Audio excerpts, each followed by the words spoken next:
We're logging on to the Mountain West Digital Network. Pleased to be joined by Kathy Olivier, the head coach of the Lady Rebels here at UNLV. Thanks for joining us. You guys last year, in your time, your second stint here at UNLV, progressively gotten better. Second place last year, you go to a postseason tournament. Are you building the program now the way that you kind of envisioned?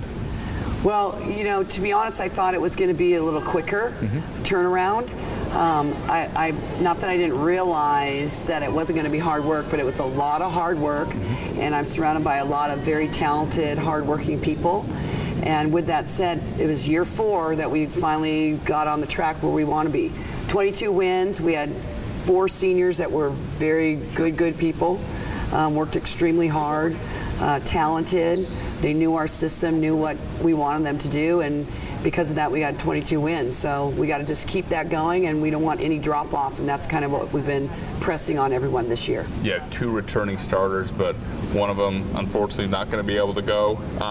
Mia Bell has decided, and I think a mature decision, to sit out because she's not 100%. Talk about that decision. That probably was pretty tough on her. Yeah, Kelly Thompson and Mia Bell, and with Mia Bell, she had microfracture knee surgery. She had that over the summer, and she's someone that works extremely hard in the off season.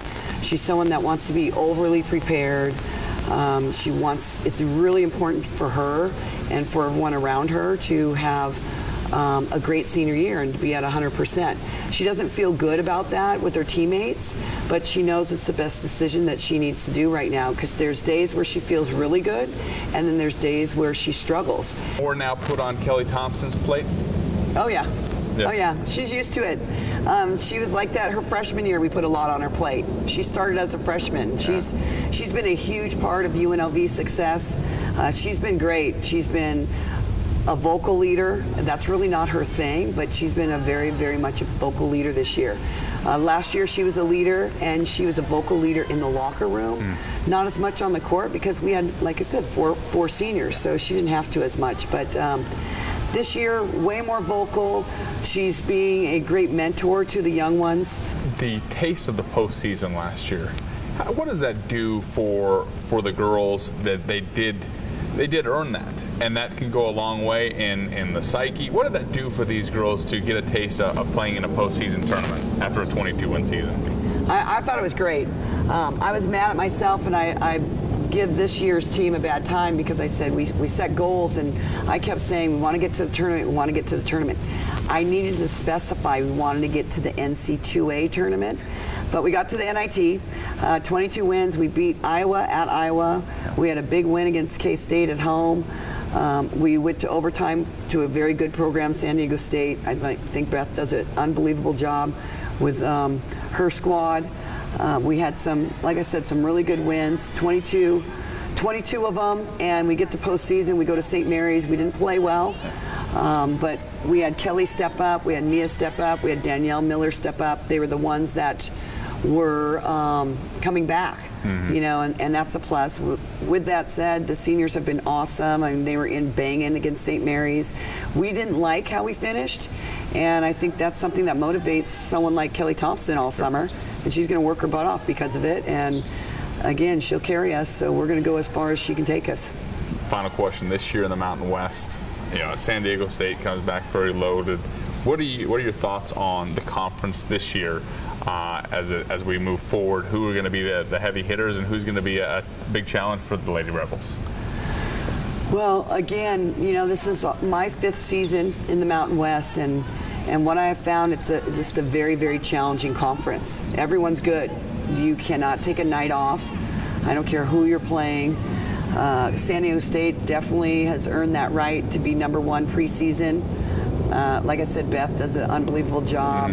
They have 2 great players back. They have actually their whole team back, and they're going to be extremely competitive. They play hard. They're feisty. They get after it. They're going to be right up there. Fresno State has everyone coming back. They're new to the conference, so that's going to be a little challenging. Regan, I think, is a great coach. She'll do some good things. I'm a big Joe fan at Wyoming.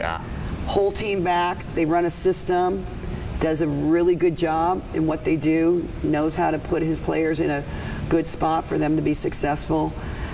He's just tough to go against. You have Colorado State, a new staff. You have New Mexico. Yvonne's doing a really good job. They have great fan support. Boise State, I'm a fan of his. He does a great job.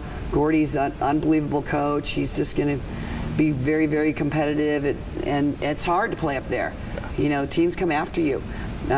Nevada, I think Jane is a great motivator. She does a great job with her team. Her team loves her, and they're going to go hard for her. I think anytime you're playing an in-state rival, it just kind of stirs up the juices. So I'm not looking forward to playing against one of my best friends in the profession, but I think Jane does a great job for Nevada. And then Air Force, I mean, she's doing a good job. Every single team in this conference is very, very competitive, and they're going to come after you, and they're going to be prepared, and you better be ready to play. Coach Olivier, thank you for talking Lady Rebels with us. All right, man. Thank you. Thanks for logging on to the Mountain West Digital Network.